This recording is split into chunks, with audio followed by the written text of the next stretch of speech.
Are we really living in a simulation? You've heard the theory, but today we're diving deep into the arguments for and against it. We'll unpack the science, the philosophy, and some surprising twists that might challenge everything you think you know. Stick around until the end for my own personal take on this most unsettling mystery. Ever since Elon Musk told the world his own thoughts on the subject on Joe Rogan's podcast, it seems like everyone is talking about it, and a lot of people are scared.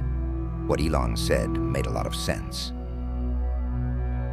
Well, the argument for the simulation, I think, is quite strong, because if you assume any improvement at all over time, any improvement, 1%, 0.1%, just extend the time frame, make it 1,000 years, 1,000,000 years. The universe is 13.8 billion years old.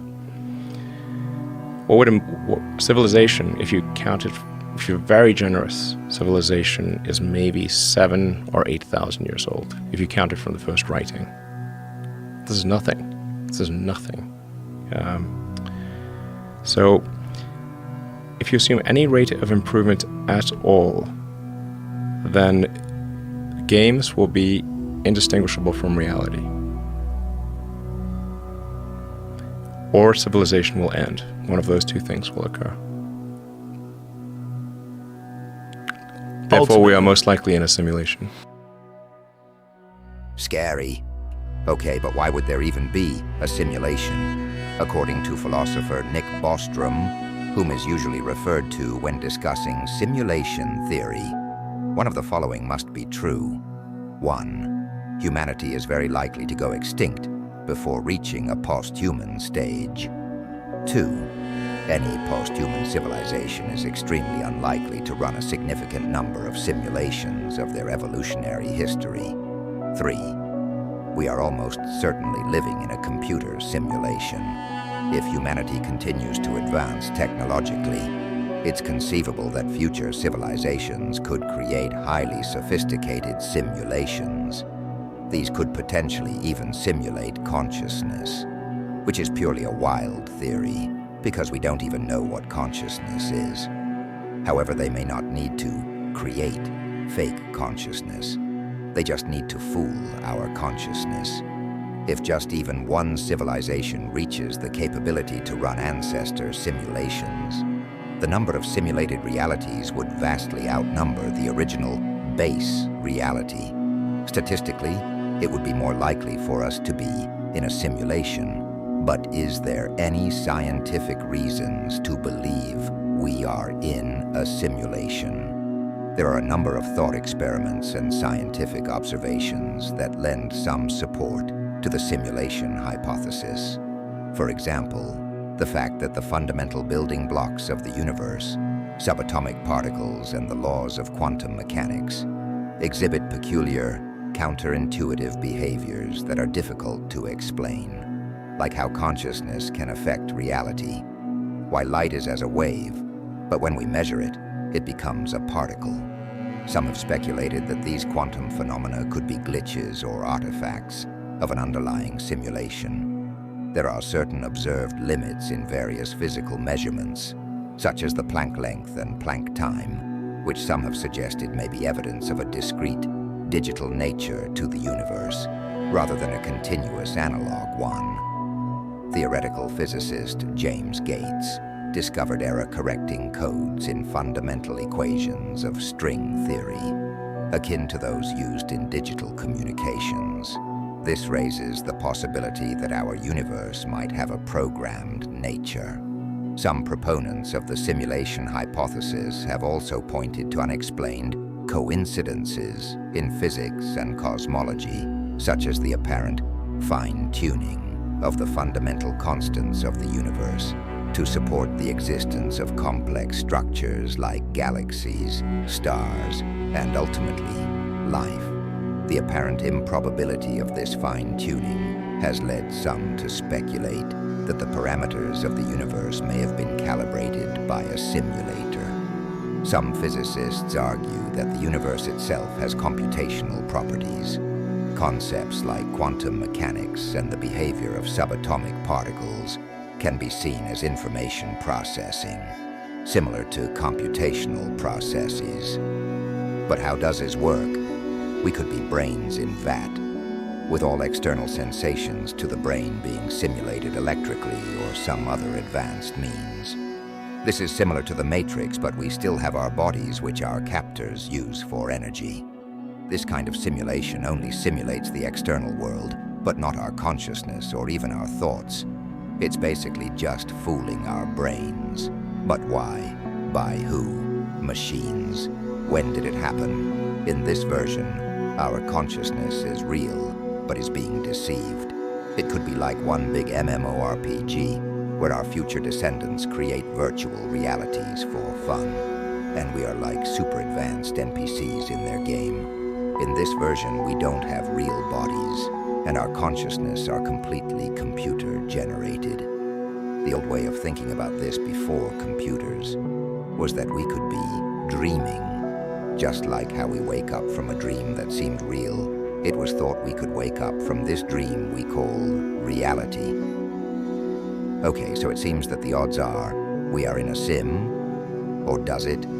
First, there are limits to computational power.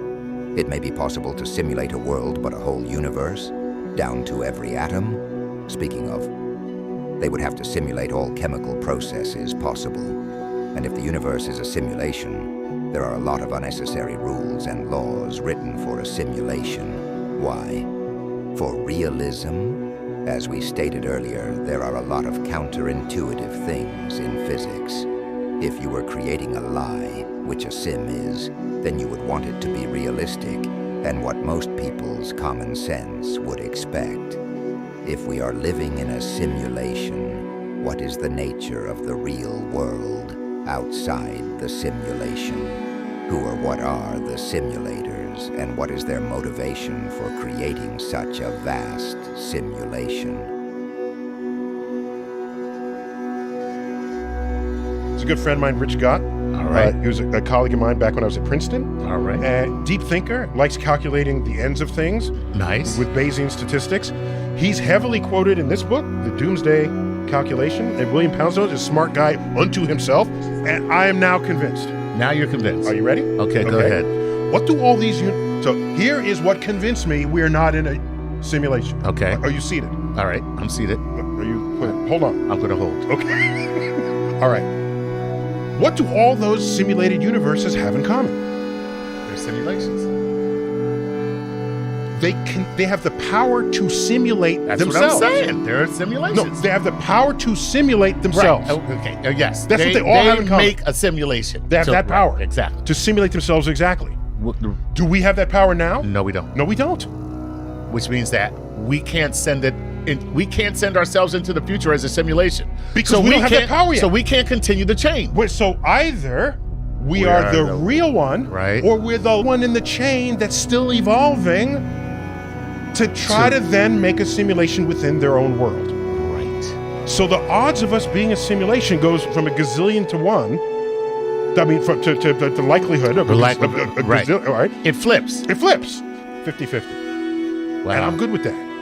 Maybe we're just entertainment, like a historical exercise. Right. That's possible, in principle. However, let's look at our own conduct with that regard. Okay. I think of a movie as a simulation, just for the sake of Which this it kind of conversation. is. Which it kind of is. Ask yourself, how many movies have been made in a time before we ever knew how to make movies? Relative to movies made in the era where we know how to make movies. Okay. If we are any measure of the incentives of creating simulations, which all we can do with movies at this point, then they might have some historical, but there's way more interesting things and stories to tell in the era of simulations that exist post-simulation. Yeah. So even if there are some period pieces that we might be, still most of these would be universes made after they could simulate themselves. Right. If our movie-making habits are any indication of anything. So the chances are we're not a little offshoot, like a little side project. We could be, just statistically, it's Probably not likely. not, right. Because we're throwing darts. Right. And most of the stories they're going to simulate are going to be the ones that that are in the era of the time they could simulate themselves. So that still brings us back to we're probably either the first or we're on our way to being the next. On our way to being the next. That's Right. correct. One or the other. That's more likely than any other possibility here. Wow. And so I can now rest well at night. So no simulation. Yeah, I'm good. I think I'm real. I think you're real. I think we're good. What do I believe? Well, I think the likelihood that we are in the Matrix simulation is the opposite of what Elon believes. I believe the odds we are in a sim is 1 in a billion. We are not in a sim, per se. I also do not think it is possible to create true consciousness. We have no idea what it is. Yes, we have AI, and AI can do some pretty amazing things.